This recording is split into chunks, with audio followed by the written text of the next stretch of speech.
Alright, this is my 8HP swap, ND Miata project, ND2, custom steering wheel for the shifting, custom PPF mount, stock manual PPF. The automatic and manual ones are exactly the same. So I got the transmission flash today, and it is plugged in. Can't see the connector. This is the steering wheel receiver because this thing is wireless. So, right, small little project, 3D printed outer cover, EC master receiver. So, what I'm gonna end up doing is drive modes. These are 4-position rotaries either side. This is going to be probably boost target. And then we have park, reverse, neutral, drive buttons. They're already mapped in the ECU. I'm probably going to do trans brake here. And then I have spares just to make it symmetrical. I don't know what I'm going to do with it. Oh, actually, I did wipers with this. Check it out. So I'm going to move that down, but this is going to be trans brake. This is the 8HP software. These are the shift cut. These are just default tables. Right. I urge you guys to look at you could download the software on your own and look at all these settings and such. So, from what I understand, the torque table right here, this is how hard this shifts and how fast it shifts. So, the more torque you're making, the faster it closes the clutches in the 8HP, and in turn, so if you want really smooth luxury car shifts, which the 8HP can do, you lower this value, make it more towards what the engine is actually making. If you want really hard shifts, you raise this value. These are all just the default tables so far. Once I get the car running and driving, I will do that and kind of tune it to how I want. These are more for the connection and such. Right, so that's the TCU. These are the maps. The shifter type, you guys can use any shifter you want. So you can use a stock shifter out of BMW or Dodge, or like a up-down paddle, not a paddle, but sequential shifter. Just a forward and back, you can mount it right here. What I plan on doing is blocking this off with just a metal plate, and then probably doing fire suppression system and battery kill switch, like emergency battery power in case of a crash or something. Let's try not to crash. Power management, this is drag racing stuff. Throttle blip, I currently do not have a way to blip, but if I looked at this, and so you can change this to a solenoid output, and this just gives you an output that you can map in here in the outputs. Right, so this is what I currently have, just oil cooler fans and boost solenoid. So I have another output that I could use for a blipper. I'll look into that later. That's going to be down the road thing. I plan on using one of these too for transcooler fan. I have to wire that in tomorrow. Let's look at the CAN bus stuff. Right. CAN settings. So Maxxecu can pull in pretty much any info from the CAN bus, right? So including ND2, anything a scan tool can see, you could pretty much pull it in, right? You could use the CAN analyzer to find these things. So what I do is usually I just got done finding the brake pedal, right? So if you look at this, the car is currently on. You have to have the ECU on for this. Like you highlight a bunch of stuff, press the brake pedal, you look for something that changes when you press whatever button you're looking for. So right now it's released, right now it's pressed, released, pressed. These are all hexadecimal values, and you can see that this one is what I found for my brake pedal, ID number 43E. And then you just map it with CAN inputs, right? So these are all my CAN inputs right here. You have stuff for the steering wheel. I have EGT sensors. I have second wideband and stuff. These are all stock ECU things because I have port injection that I added onto here. So I needed stuff like just want to log some of this for racing. But one important one is if you're doing port injection, you need to know this when the DI injectors turn off for like overrun, because otherwise you'll get like pops and bangs and crazy explosions in the exhaust. But yeah, I just finished up finding the brake pedal. So again, it converts it to a hexadecimal, and you can do all sorts of math in here. So if you need like an actual value, so you could do like ignition, like I have ignition, I have AFR, like if you need real numbers, but for this I just need a digital yes or no. So right, that number changes, and then what I ended up doing is again, Maxxecu is super flexible with whatever you want to do. You need to have a brake pedal stop switch to shift the car. It won't let you shift without a brake pedal. So instead of wiring it into an input and then assigning it the regular way, like if you look at here, these are the actual inputs I have wired. I have crank, I have cam.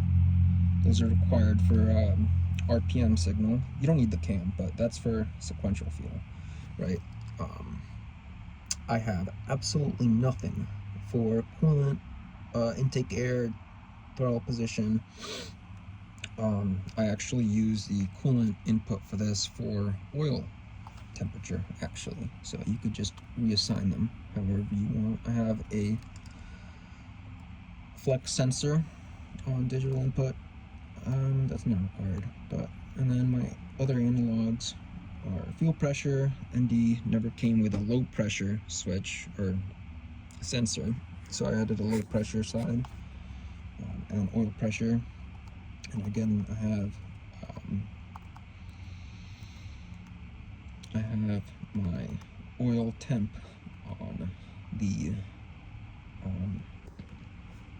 coolant temp from the Maxxecu, and I don't have anything else wired in. Everything else is through the CAN bus. So where was I? I found the wiper switch, so right, wipers. Pretty much assigned it to that. Off the stop unit, I removed the stocks because that's kind of annoying. Like if you're catching a slide and you just slam the wipers, I kind of got tired of that.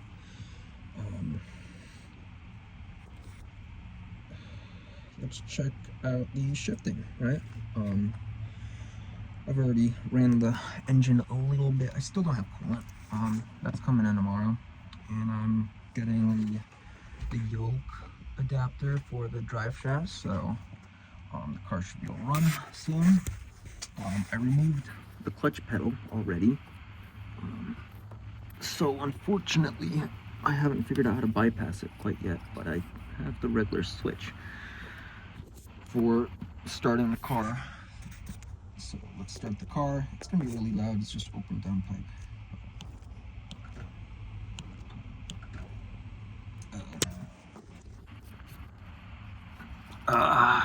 I had this issue before.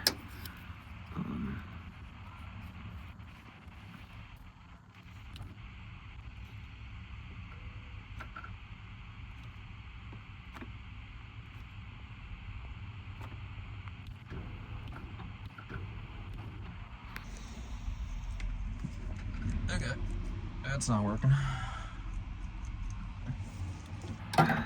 There's two switches on the ND. There's a clutch pedal position. It's on the top of the throw, and then there's one on the bottom, which is this black one. I have the blue one currently still up there. Let's see if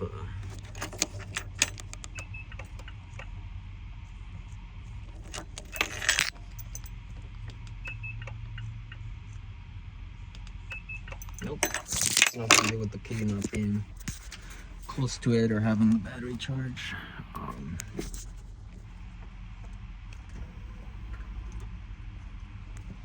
Yeah, I don't know what I'm gonna do about the clutch, because that's gonna be pretty annoying. But I did just have this car shifting, I promise. Let's see if I can move this.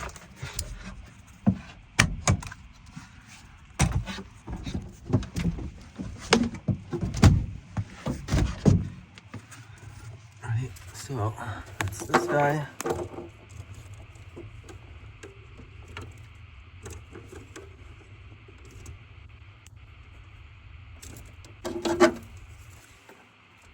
There we go.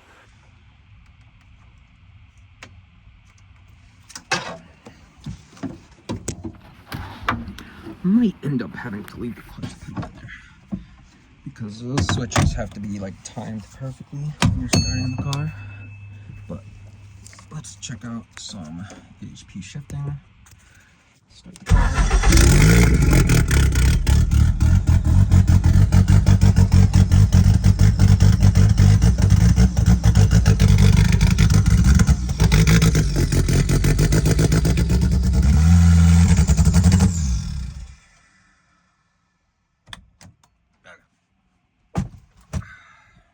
That's that. It's shifting.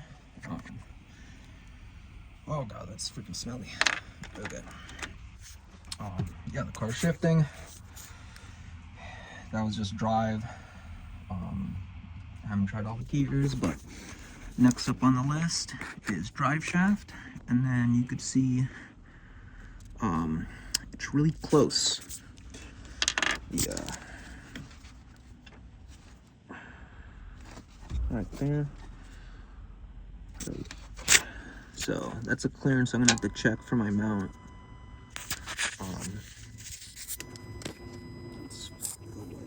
Right.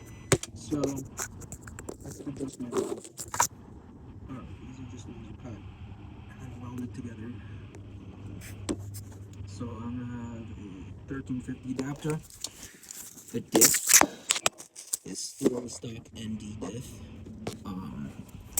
The back flange is it's the same as the RX-7 NA. It's 1.8 Miata, MC Miata. Those are all the same. That's been the same for years.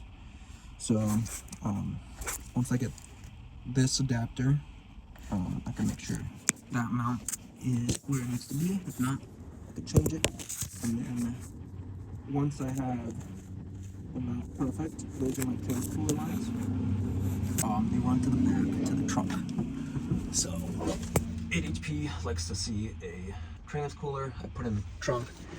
I didn't have room in the front. I already have two 40-row oil coolers in the front and an intercooler. So there's other options. There's like a water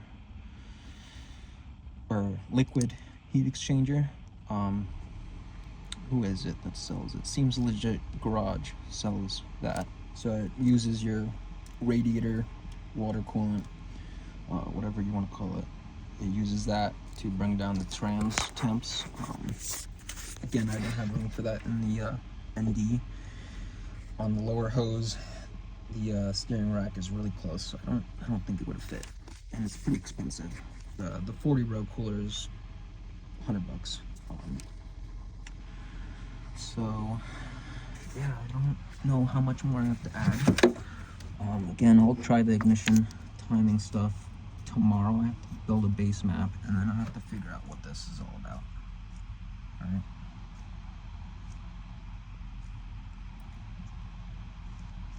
I might just leave the clutch in here. It's gonna be a little annoying, but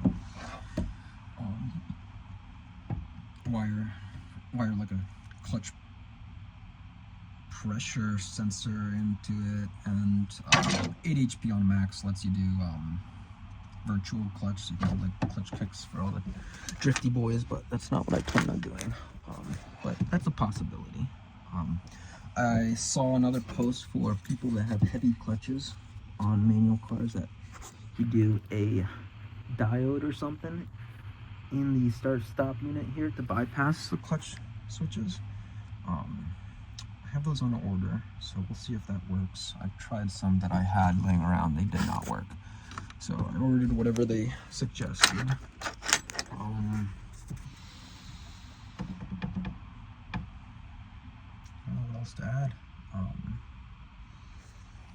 Yeah, so also I managed to use the can disable function on the Maxxecu to use the parking brake to let me use scan tools. I don't know what I'm gonna do about the gear indicator, right?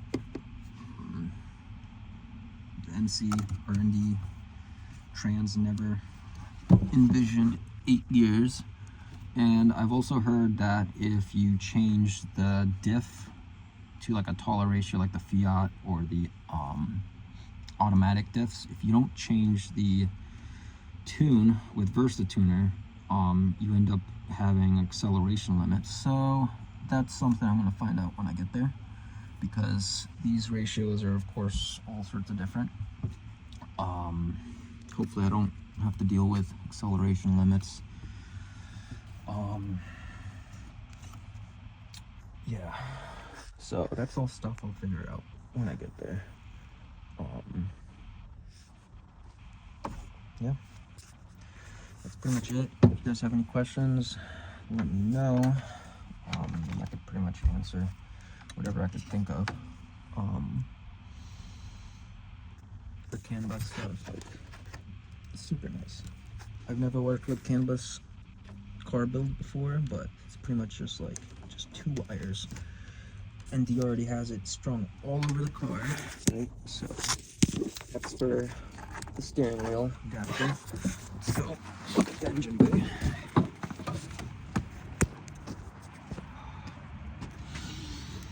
Right, so I have the Maxxecu sitting right here. I'm gonna clean up the harness once I finish up the ignition stuff, but that's the fuel injection stuff. This is how I made it. So I added another connector, that way when I drop the engine and the trans and stuff, I don't have to cut wires, which I did for this round. So for next time, I'll just have a connector here that I'll disconnect just like factory stuff. Then I just tapped into the factory fuse box, right? Labeled it so I remember. So I no longer have heated seats, so I use that circuit, cut it, use it for my oil cooler fans. The trans is here on the audio. The stereo system is gone.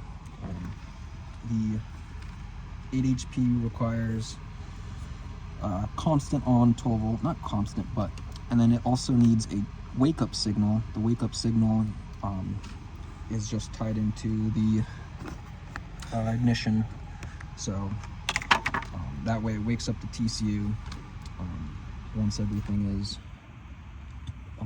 initialized, because otherwise you run into issues if they're initialized at the same time, right? And then that's the CAN bus stuff. I've got EGT right here, same thing, tied into the CAN bus. For the stock wiring for this is the vacuum pump. That's the JDL stuff. Let's look under the car. I added another wideband just because I wanted to try to get a little more speed out of it. The stock ECU OBD2 rate is a little slow. This is the Maxxecu harness for the 8 HP BMW shifter. I just cut that end off because I'm using my steering wheel. Right, that's the adapter. Finally went into park. New pan. This is the adapter plate. It's from Adamat. It came out really nice. It was almost no issues, other than I have to drill a hole here for the torque converter bolts, because otherwise you can't access it. This is an N55 style transmission, right? So there's the torque converter, there's the flywheel adapter, flex plate thing. So I had to do that. Stock ND Miata starter. I had to notch the transmission. Simple. Just outline, circle, and chop it off. This is the HPR transcooler lines, right? They just run on the back. Again, stock PPF. I had to cut it, so if you guys know NDs, they have a second bolt right here. The 8 HP it's shorter than the ND, but the ND has a really long tail shaft, and that's where the PPF grabs onto. So that had to get chopped off for me to fit the mount for the PPF, because it would hit on the oil pan. I might try to find another PPF and try to keep that bolt and just like get really close to the transmission, because I've heard these things crack under a lot of stress. So, but that's for later. Right, simple 2 oil coil lines. I don't have a thermostat on it. I have to wire in the fan. Yeah, it's my next struggle is drive shaft. But that's pretty much it. It'll be drivable like within a week or two. Again, I'll have to redo my exhaust. This is not the JDL turbo downpipe, and as you can clearly see, it's hitting just about everywhere. But it does look like there's plenty of room here for a new downpipe. Just new downpipe, exhaust, all of it has to get done. That should be pretty easy. I don't think the cross brace here that was on here is gonna fit anymore. Right, so there was one here, and then where was the other one? Right here. This one might fit. This one looks like it would for sure fit. The one in the front, just hell no. So the transmission just sits way too low for that. And then what I'm gonna end up doing for the PPF alignment, if you guys know the PPF alignment, you put this brace on and then you measure, it's about 1 inch down. So that's the clearance you need from this to the brace, the cross brace. What I'm gonna end up doing is, you could see this edge here is super flat and straight all the way back to the diff, and I already checked. The diff is completely parallel to this edge, or perpendicular 90 degrees. So once I get my 1350 adapter, My drive shaft angles should be correct when it matches on the height. So the height from the center of the diff down to this edge, and from this edge to the center of the 8 HP. So that should mean, and I could put a straight edge right here, like here, here, and here, and as long as there's no crazy gaps, my drive shaft angle should be fine. I'm gonna see if I could find like a 3-inch pool noodle, or go to Lowe's or Home Depot and grab just 3-inch PVC, because a lot of people make custom drive shafts in 3-inch, and I have no clue if that's gonna fit. That looks really tight. So I'll just see if I could just mock it up before I spend, you know, $600, $800 on a drive shaft. Yeah, that's the next struggle. Get out of the car, and then if you guys have good questions, I can answer whatever you guys want. This thing's almost done. Peace.